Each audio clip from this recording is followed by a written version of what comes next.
Hello everybody, welcome to my channel, or back to my channel as it may be. I'm TJ and welcome to New Zealand Mysteries. If you're new around here and wondering why I look so bloody ridiculous, it's just because I don't like my face on YouTube. I have great anxiety about it. Now, today's case is about a beautiful woman, this one here, Francesca Martin, who is missing. But just before we get into this case, I just wanted to mention a couple of things.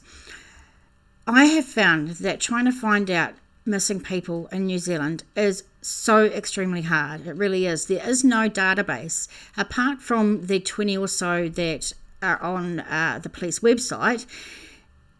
They're all the ones that are well known mostly. You've really got to dig or happen to chance on stories, or hopefully people go to nzmissing@gmail.com and send me either missing persons case suggestions or unsolved homicide suggestions. That would be great. When I do find some that haven't been talked about, there can be sometimes one or two articles, and they may be half a page, and they may be same and copy each other. So it really doesn't give me much to work on or to make a video. But what I did find is a article which gives us a brief rundown of how many people are missing in New Zealand at any one time. So we'll have a quick look at that. So here we are at the nzherald.co.nz. Looks like they got the story from the Bay of Plenty Times. Anna Lesk is the journalist, published in 2021 in January, so just this year. More than 450 men, women and children are listed as missing in New Zealand, with some people reported by their families up to almost 90 years ago with no sign of them since.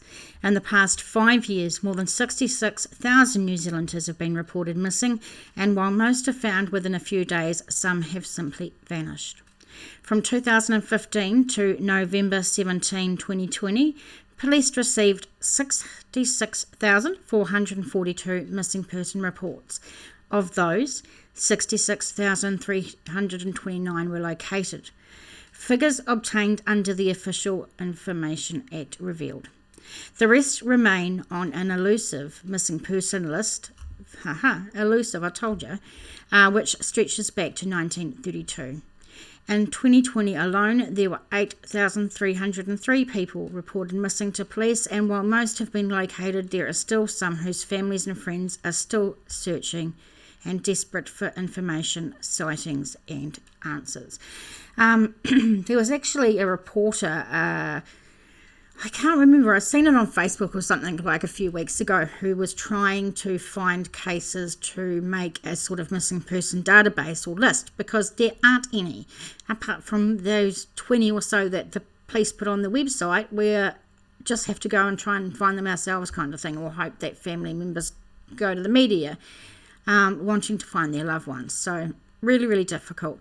Now let's go into our case for today. So here we are at, stuff.co.nz, and it says, The Lost, Whatever Happened to Fran Martin. This article is by Paloma Magoni, and this was 2017. Now, The Lost is actually a Radio New Zealand podcast, and I'm going to have the link down below in the description box, so if you want to actually listen to the details rather than me telling them, I don't know, doesn't make any difference really, you can do that. But the information is here in this article, so let's take a look. Bob Martin has spent 13 years, his savings and much of his pension looking for his daughter. When she disappeared in 2005, the 79-year-old combed the reserves along State Highway 1 between Hamilton and Taupo. He put flyers up in Putoruru and Tokoroa. He dug on land because psychics told him that's where she'd be. Now let's take a look at where this happens. So it's in Hamilton, which I'll show you on the map in a moment. Hamilton is a city in the North Island of New Zealand, located on the banks of the Waikato River. It is the seat and most populous city of the Waikato region, with a territorial population of 176,500. It is the country's fourth most populous city. Hamilton is part of the wider Hamilton urban area, which also encompasses the nearby towns of Ngaruawahia, Te Awamutu and Cambridge. In 2020, Hamilton was awarded the title of most beautiful large city in New Zealand. How very nice for it that it holds that title, but heaps of New Zealand's really nice. Okay, so if I go the right way on my computer here and my mouse, which, when I'm recording, it's never going to go the way it should. Let's get that straight.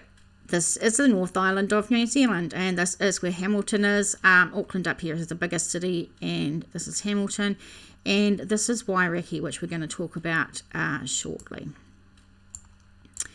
So if you go this route an hour 52, so a couple of hours, and Cambridge, Te Awamutu, Putaruru, these are all things that we've just talked about. Mouth mush, really bad today already. Sorry guys, but Bob has been unable to find his daughter. Francesca Martin, 42, known as Fran, was last seen at a petrol station in Hamilton on April 20th, 2005. Her white Nissan Pulsar turned up the next day, 2 hours drive away, near the intersection of State Highway 1 and 5 in Waireki. Bob said, "All I want to do is get someone to come up and tell me I do know where she is and can get lucky and find that he's right or she's right," Bob said. "All I want is my daughter and to bury her, nothing more." And we've talked about this before when a loved one is missing, how one of the hardest things is not being able to bring them home. Bob told RNZ's podcast, The Lost, that he's driven to Waireki to look for Fran more than 100 times and spent his savings of $75,000 in his search. He says, "I had big telephone bills. It was just a bit here and a bit there, but a bit here and a bit there over 6 years is a lot of money." This poor guy. Fran was last seen at a Celtic's petrol station. There is CCTV footage which shows she bought ciggies, took $30 cash and then left. But about 20 seconds later, it appears she came back in to ask for directions. Now, it appears that she came in and asked for directions. Nobody knows what she came in for 20 seconds later. There is a short clip of it, but there's no audio or anything. There's also no mention of anyone speaking to the guy that served her in the service station and asking him or her what was asked or said to him or her. So they're just sort of saying it appears she came back to ask for directions, but they don't know. At the time, police said Fran was at the petrol station at 8:55 p.m, but Detective Sergeant Matt Crenshaw, who is in charge of her case now, says she took out money at exactly 7:57 p.m, an hour earlier. I don't know why that's important, but anyway. Crenshaw says the discrepancy between the petrol station timestamp and bank withdrawal could be because of the daylight savings. Of course it could. A truck driver would later report seeing a car like Fran's passing him near the highway intersection at Waireki at about 10:45 p.m. When he approached the intersection, Crenshaw says the truck driver looked up State Highway 5 towards Rotorua and saw what appeared to be the same car parked. The inside lights were turned on. The passenger door was opened. Crenshaw says, that's the cop. From that, he assumed there may be two people because the door was open. However, he could not see inside the vehicle. Now, I want you guys to remember that line. From that the passenger door was open, he assumed there may be two people because the door was open. However, he could not see inside the vehicle. Fran's car was to be found by police about 24 hours after she was seen at the service station or petrol station. Fran is described as a shy woman with a quick mind and photographic memory. In 1985, she had an accident and would later be diagnosed as schizophrenic and would take antidepressants. If this triggers anything for you, I will have somewhere you can call for help with any mental health issues in the description box below with everything else. Before she disappeared, Fran was planning to spend a couple of nights at a beach north of Raglan, so when her car turned up in Waireki, Bob was confused. No one understood why the car was down there. He said it's a complete mystery because it's the complete opposite where she was going, he says. We knew something was wrong. Something had happened. I could feel that it wasn't good. At her house, clean washing ready to be hung out and clothes ready to be packed were found. Her pills were up to date, Bob says. So, okay, she was going to go to this house in Raglan for a couple of nights, but she hadn't packed. They were still at home. So why was he... why did it make no sense where her car was found? Because he thought she was going the other way, but she hadn't packed yet. I don't know. The police search for Fran went on for weeks, and Bob's search went on for years. He says, Bob, Dave and I, we went down and searched all the reserves that came up between Hamilton and Taupo. Some of them are just south of Cambridge. We would always be ready to do some digging, Bob says. And some of the reserves, the old style fridges, we used to open them up to see if anyone was in them. Can you imagine that? Searching for your loved one, coming up against old fridges and having to open them to see if your loved one is in there. The thoughts that must go through your head and the panic and anxiety must be just awful, absolutely awful. Bob focused a lot of his time on a gravel road about 1 kilometre south of the Wairiki Thermal Valley after he was contacted by a Scottish diviner and 2 psychics who all independently said she was buried there. The psychics said she had been killed. What on earth is a diviner? I had to Google it. I had no idea. The diviner is the personification of good, abundant life and benevolence. The diviner foretells events and assists people to understand life. The diviner tries to find out what is going on in people's lives. The diviner tells things happening in one's life and gives reasons for those happenings. I'm not going to say much about that. Never heard it. Bob dug around the area that the diviner and the psychics said, hoping to find his daughter. On one occasion, a bulldozer operator volunteered his services. Good on you, mate. Shout out to you for that. But nothing was found. Local cafe owner, Kathy Sandbrook, says she saw and heard suspicious activity in the area around the time Fran disappeared, including an ear-piercing scream and a red ute with a white car parked beside it. She's not sure exactly what day it was or whether it's connected to Fran's disappearance, but thanks to RNZ's inquiries, and RNZ stands for Radio New Zealand, by the way, Crenshaw says police now plan to interview her about it.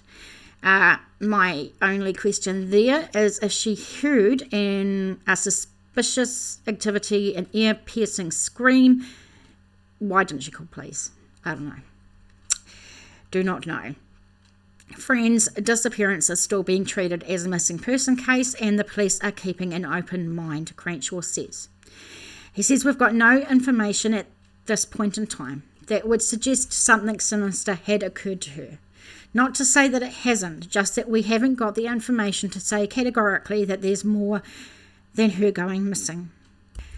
But Crenshaw says Fran also had mental health issues. There are some indicators from some of her close associations that she was actually really unwell at the time. There were indications that she was to be assessed by mental health a couple of days post her going missing. Okay, so there's no other articles that say or mention the mental health issue. We do know on this channel of 1 or 2 cases, perhaps, that we've heard of, that families have said police have focused on mental health issues of the loved ones rather than thinking foul play was involved. I don't see that here. It's just a mention. So I'm not sure about that. Bob is convinced Fran was killed, and despite the years, he's still determined to find her.